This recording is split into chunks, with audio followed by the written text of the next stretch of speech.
Have you ever wondered why some men move through life as if nothing can break them, while others collapse at the first sign of resistance? The truth is, most people unknowingly give away their power.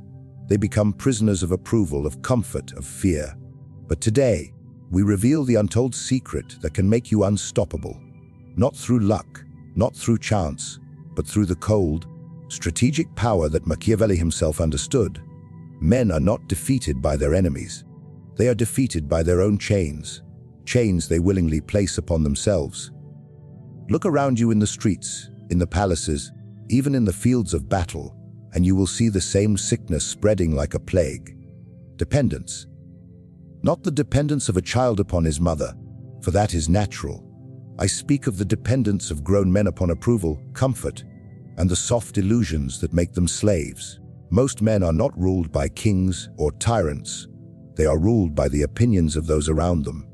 They rise only when they are praised. They fall apart when they are mocked. They shape their lives not according to their will, but according to the gaze of others. Such men are weak, for their power does not rest within themselves, but in the fragile hands of those who judge them. What greater prison is there than to live for applause? You may believe you are free, but if your joy vanishes the moment you are ignored, you are shackled. If you hesitate to speak because you fear rejection, you are chained. If you cannot move without seeking permission, you are no master of your destiny. You are a servant dressed in the disguise of a free man. Dependence destroys men silently. It whispers in their ears, promising safety and belonging, while quietly stripping them of courage. A man addicted to approval loses his ability to act with clarity, for every decision must pass through the filter of, "What will they think of me?" His mind is not his own, his will is diluted, and soon he is nothing but a reflection of the crowd. Do you not see the danger? Imagine a general who leads his army, but trembles at the thought of his soldiers disapproving. Imagine a king who rules, but bends to the gossip of his court. Such rulers are destined to collapse, for they are not truly rulers at all. They are puppets, their strings pulled by the faceless masses. History buries such men, and their names are forgotten, while only the ruthless remain. Dependence also takes another form, the hunger for comfort. Most men will endure chains if they are gilded with gold, if the prison offers them bread and wine. They surrender their freedom for the warmth of familiarity. They will stay in a job they despise, in a relationship that weakens them, in a life that suffocates them, all because it feels safe. But safety is a lie. It is the soft bed upon which ambition dies. The man who worships comfort cannot be unstoppable, for the moment hardship knocks on his door, he collapses. Power demands detachment.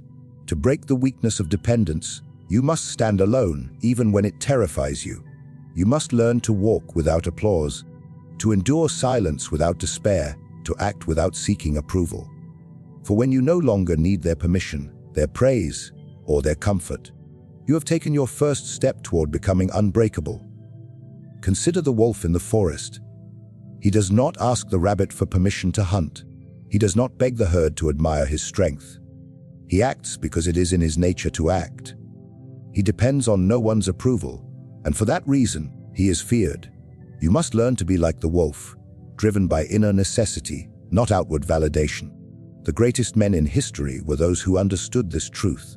They were called ruthless, cold, even heartless, but it was precisely this independence that made them unstoppable. Caesar did not wait for the Senate's approval when he crossed the Rubicon. Alexander did not ask the world if he was worthy to conquer it.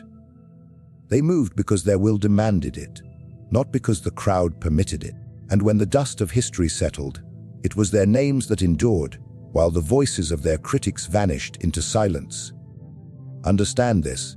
Every time you seek validation, you hand over a piece of your power. Every time you delay action for fear of judgment, you weaken your own sword. The man who waits for the world's permission will wait forever, and when death comes, he will realize he has lived not his own life, but a shadow of what others allowed. If you wish to become unstoppable, you must strip yourself of this dependence. Cut it out like a surgeon cuts away a diseased organ. Stand where you are judged, mocked, and misunderstood, and remain unmoved. Act in silence. Move without explanation. Build a life so strong that even if the world spits upon it, it cannot be shaken. But you may ask, how does one achieve such strength? How does a man kill the weakness that dependence plants within him? The answer lies in a truth far older than kingdoms, far sharper than swords. For once dependence is broken, the next step emerges. A step that demands something even greater than detachment. It demands the iron will of discipline, without which even independence crumbles into chaos, and the unstoppable man is never born. Dependence is broken not by words, but by action, and action without discipline is nothing but noise. A man may free himself from the chains of approval, yet if he cannot command his own mind, his own body, his own impulses, he is still a prisoner, only this time enslaved by himself. It is here that the true test begins, for the strength of ruthless discipline is the foundation upon which all unstoppable men are built. Look closely at the world. Most men dream of greatness, but few ever taste it. Why? Because they cannot rule themselves. They rise one day with ambition burning in their chest, and the next they collapse into weakness, surrendering to laziness, distraction, and temptation. Such men believe they are free, but in truth they are slaves to their appetites. And no slave has ever conquered an empire. Discipline is the invisible throne upon which power sits. Without it, independence crumbles into chaos. With it, even the weakest man can rise to command armies, empires, and destiny itself. To master yourself is to wield a weapon sharper than any sword, more unyielding than any fortress. A disciplined man can outlast storms, outmaneuver enemies, and bend fortune itself to his will. Understand this: fortune does not bow to the reckless or the weak. She favors those who bend her through relentless control, those who endure when others falter, those who remain steady while the masses chase comfort. Discipline is not glamorous. It is not praised by the crowd. It is quiet, ruthless, and merciless. It demands that you rise before dawn when others sleep. It demands that you endure hunger, thirst, and fatigue without complaint. It demands that you sacrifice pleasure for strength, distraction for focus, weakness for power. Most men will never walk this path, for they are too soft, too indulgent, too desperate for ease. They confuse freedom with indulgence, believing that to do whatever they please makes them powerful. But such freedom is nothing more than decay disguised as liberty. The man who eats what he desires, speaks without restraint, and lives without structure may believe he is strong, but he is no more than a child lost in the wilderness. True freedom comes only when you are strong enough to deny yourself. History has proven this truth. Alexander did not conquer the known world by indulging in comfort. He marched relentlessly across deserts, endured hunger, and kept his men moving when death seemed certain. Caesar did not rise by chance. He built his power through a disciplined mind, calculating each move, enduring endless nights of planning. Even Machiavelli himself, observing princes and rulers, saw that those who lacked discipline were doomed to fall, no matter how much fortune favored them at first. Discipline is not a punishment. It is a weapon. It sharpens the mind into clarity, hardens the body into endurance, and forges the will into steel. The man who practices it daily becomes untouchable, for he no longer bends to fleeting emotions or impulses.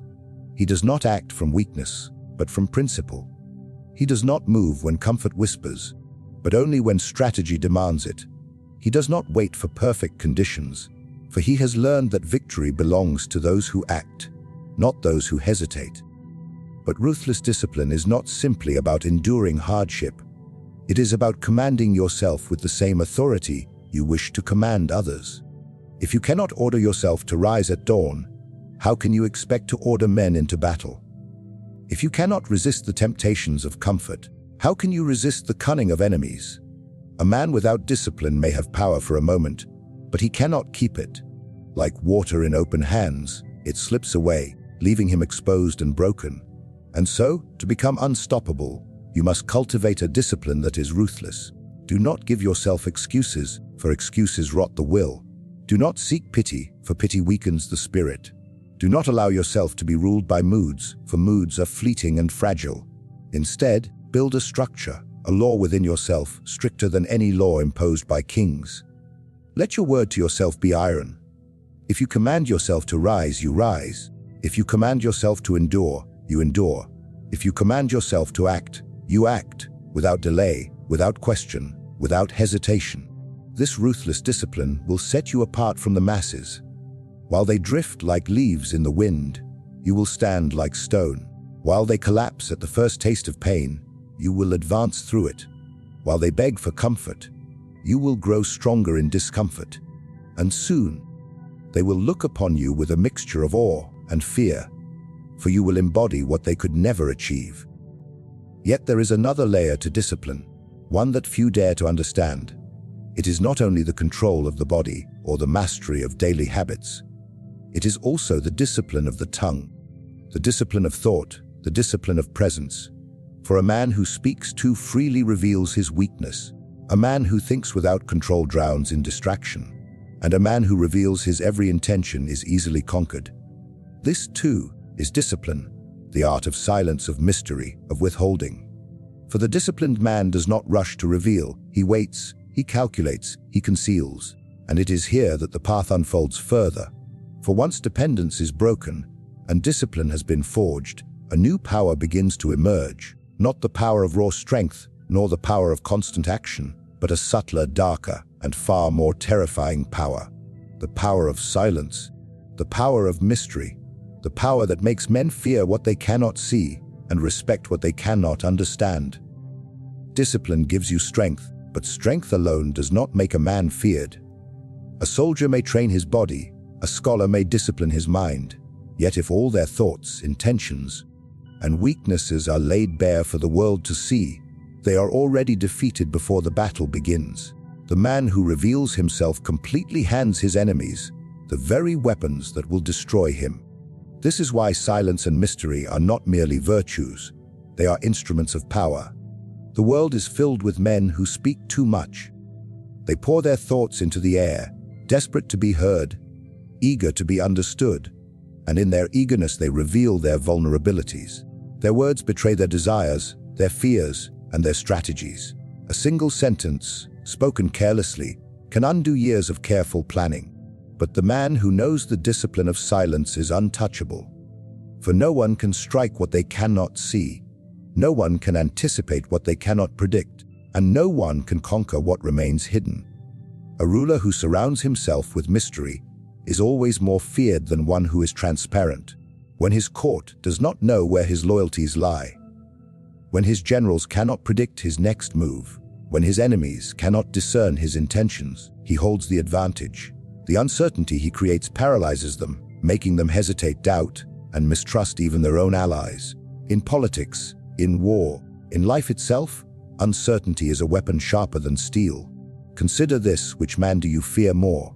The one who shouts his threats, or the one who watches silently, his intentions concealed? The loud man reveals his limits, the silent man conceals his abyss. Men fear the unknown more than the known, for in the unknown lies the possibility of limitless danger.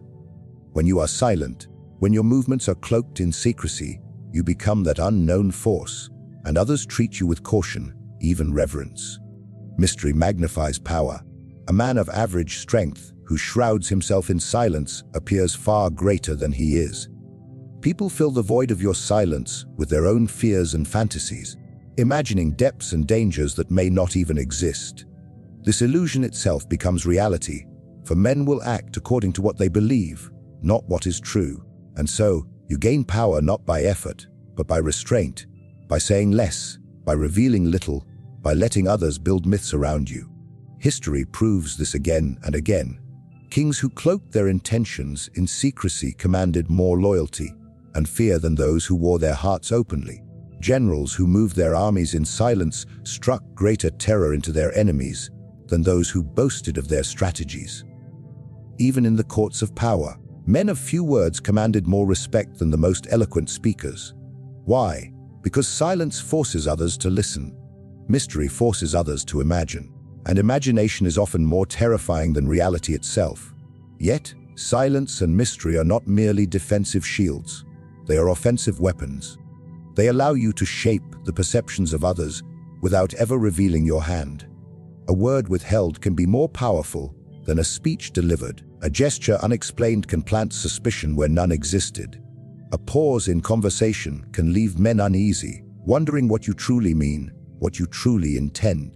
In this way, silence bends the minds of others without them realizing it, placing you in control of their thoughts, without lifting a finger. But beware, silence without strength is emptiness, and mystery without substance is nothing but smoke. If you rely only on concealment without the discipline to sustain it, you will be exposed as hollow. That is why silence must be built upon strength, upon ruthless self-mastery, upon the discipline you have forged. Only then does mystery become unshakable, for your restraint is not weakness but power. There is also a deeper discipline required here, the discipline of the tongue. Most betray themselves not through grand speeches, but through casual words, careless conversations, and emotional outbursts. A man who cannot guard his mouth is like a fortress with its gates wide open. To become unstoppable, you must train yourself to speak less, to weigh every word as if it were a coin of great value, to allow silence to speak in your place. For silence cannot be used against you, but words can. The silence of a powerful man is not emptiness, it is presence. When you enter a room and remain silent, all eyes turn to you, waiting, expecting, wondering. Your silence forces others to fill the void with their own words, their own nervous chatter, their own revelations. And while they expose themselves, you remain concealed, gathering information, learning their weaknesses, strengthening your position. In this way, silence is not absence, it is control. Mystery is not confusion, it is command. Together, they allow you to manipulate the minds of others without lifting your sword, without raising your voice. For what is more terrifying than a man who moves in silence, whose motives are hidden, whose strength is uncertain, whose presence is felt but never fully understood? Such a man commands respect even before he acts, and often, his enemies are defeated by their own imaginations long before the battle begins. And yet, silence and mystery serve a higher purpose still. They prepare you for the trials of hardship. For when pain comes, as it always does, the man who can remain silent in suffering, who can endure without complaint, who can cloak his wounds beneath a veil of calm, becomes truly untouchable. His enemies may strike him, but they cannot read his pain. They may wound him, but they cannot taste his weakness. This silence in adversity transforms hardship into strength, turning every blow into a lesson, every scar into armor, every trial into fuel for greater power. Silence conceals, mystery commands, but there is a trial greater than concealment, greater even than discipline. It is the crucible of hardship. For no man escapes suffering. Fortune strikes at all, both the weak and the strong. But here lies the difference: the weak are broken by it, while the strong transform it into fuel. The unstoppable man does not flee from pain, he bends it, shapes it, and forges himself upon it, until what once threatened to destroy him becomes the very foundation of his strength. Most men tremble when adversity arrives. They curse their misfortune, they collapse under the weight of loss, and they beg for life to return to its comfort. They do not see that adversity is a gift, a teacher, a forge. They treat it as an enemy, when in truth it is their only true ally. For only hardship reveals the man who can endure. Only suffering strips away illusions and forces one to discover the raw power of will. Imagine the blacksmith's forge. The iron placed into fire is softened, beaten, and reshaped by hammer and flame. If it resists, it shatters. If it yields, it grows stronger than before. So it is with man. Hardship is the fire, adversity the hammer, and you the raw iron. Every betrayal, every failure, every humiliation, every loss. These are not curses but blows that shape you. If you endure them, if you accept the pain as necessary, you emerge not weaker, but sharper, more unyielding, more unstoppable. Think of the rulers who endured exile, defeat, imprisonment, and returned stronger than before. Think of generals who lost armies, yet rose again with greater cunning. It was not comfort that gave them their power, but the brutal weight of hardship. For comfort breeds weakness, but hardship breeds greatness. The man who has never suffered is fragile, like glass that shatters at the first strike. The man who has suffered deeply is iron, bending to no one.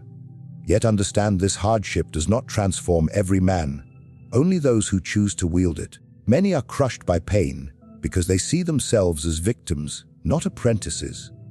They waste their suffering, drowning in despair, rather than using it as fuel. The unstoppable man does not ask, "Why me?" He asks, "What can this teach me? How can this wound become my weapon?" For every scar is a reminder, every loss a lesson, every failure a step toward mastery. There is an art to turning hardship into power. The first law of this art is endurance without complaint. When pain strikes, the weak cry out, exposing themselves to their enemies, but the strong remain silent, revealing nothing. For silence in suffering denies your enemy's satisfaction, confuses their judgment, and multiplies their fear. They cannot know how much you bleed if you refuse to show it, and in that concealment, your strength grows. The second law is reflection. Hardship reveals truths about yourself and the world that no comfort can ever teach. Betrayal teaches you whom not to trust. Failure reveals your errors more clearly than success ever could. Poverty teaches resilience. Exile breeds independence. Illness shows you the value of time. Every pain carries wisdom, if you have the discipline to seek it. The man who reflects upon his hardships does not repeat them. He uses them as weapons against the future. The third law is transformation. To turn hardship into power is not simply to endure it or to learn from it, but to convert it into action. The man who is betrayed becomes wiser in alliances. The man who is struck down becomes harder to kill. The man who is ridiculed becomes indifferent to the opinions of fools. This is the alchemy of power, to take the poison of suffering and transmute it into the gold of strength. Do you see now why the unstoppable man is feared? He is feared not because he avoids hardship, but because hardship cannot stop him. Strike him, and he grows stronger.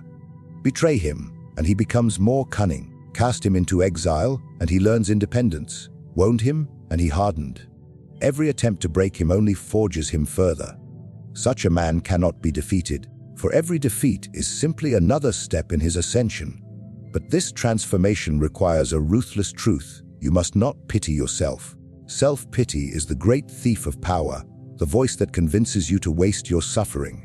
When pain comes, you must greet it as a necessary ally, not as a curse.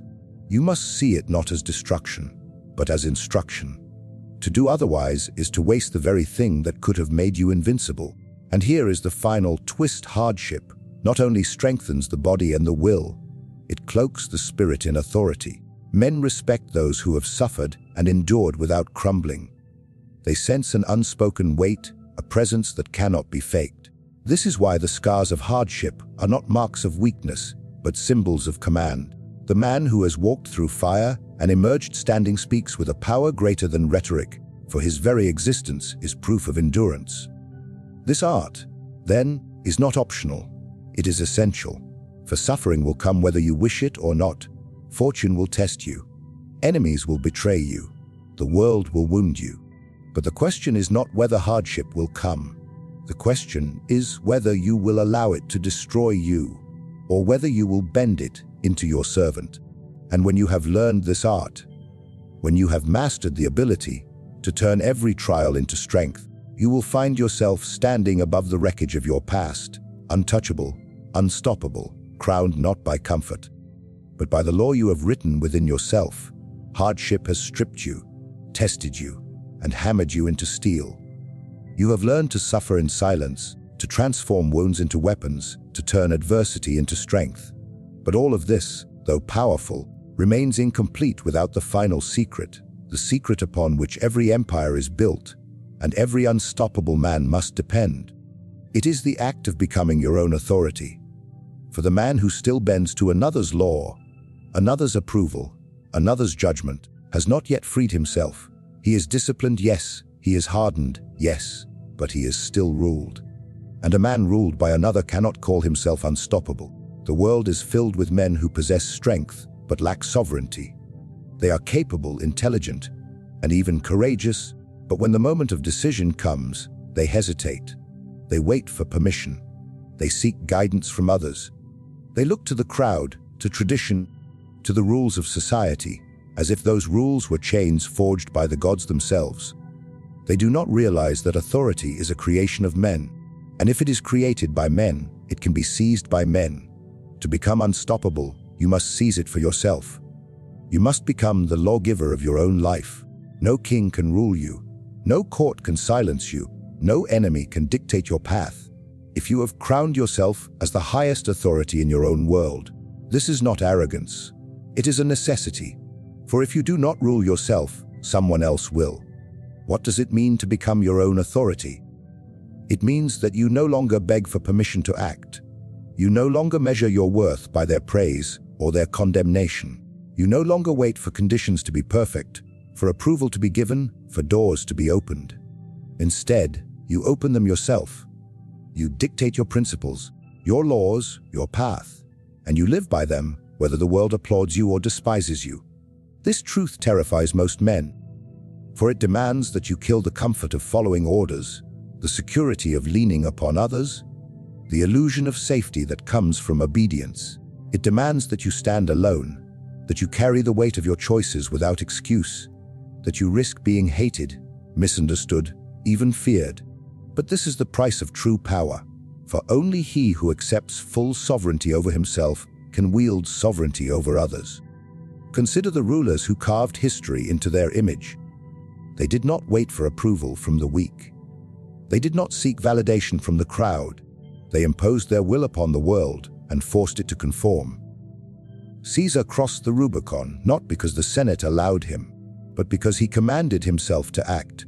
Napoleon crowned himself emperor with his own hands, refusing to kneel before the Pope. These men understood that authority is not granted, it is seized. And once seized, it cannot be taken away unless you surrender it.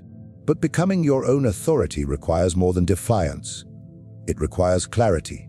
For a man without principles is not sovereign, he is reckless.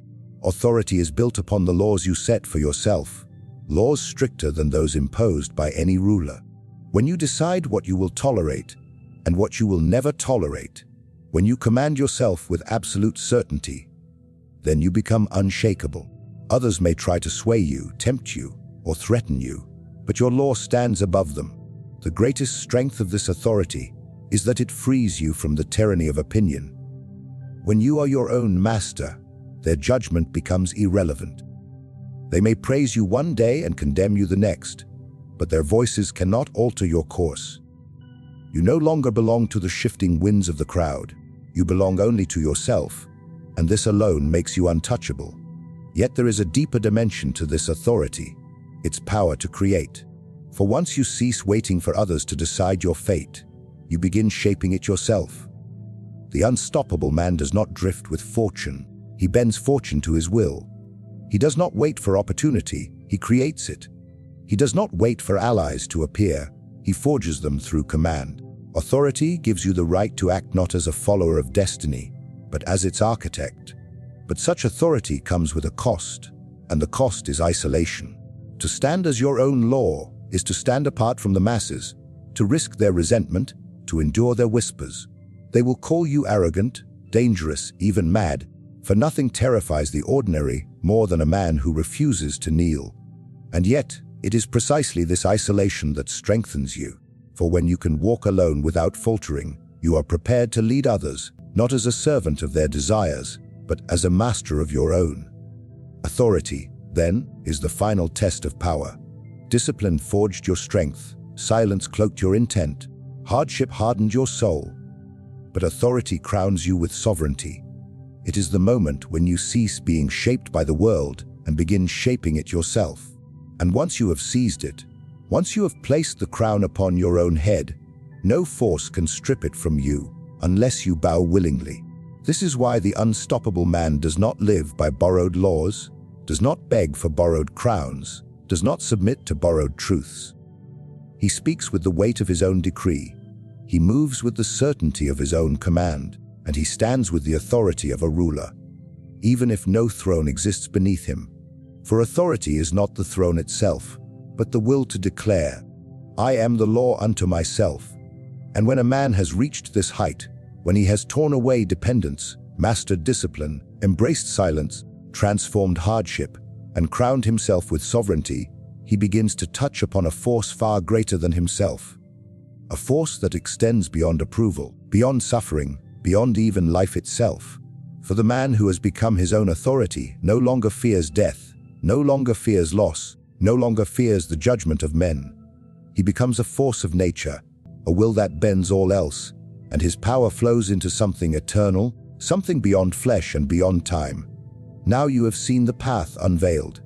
Not the shallow promises of comfort, not the false wisdom of those who tell you to simply wait for destiny to bless you, but the harsh, unrelenting truths that carve men into forces of power. Discipline gave you mastery over yourself. Silence gave you the advantage over others. Hardship gave you resilience beyond measure, and authority crowned you with sovereignty. These are not ornaments of character.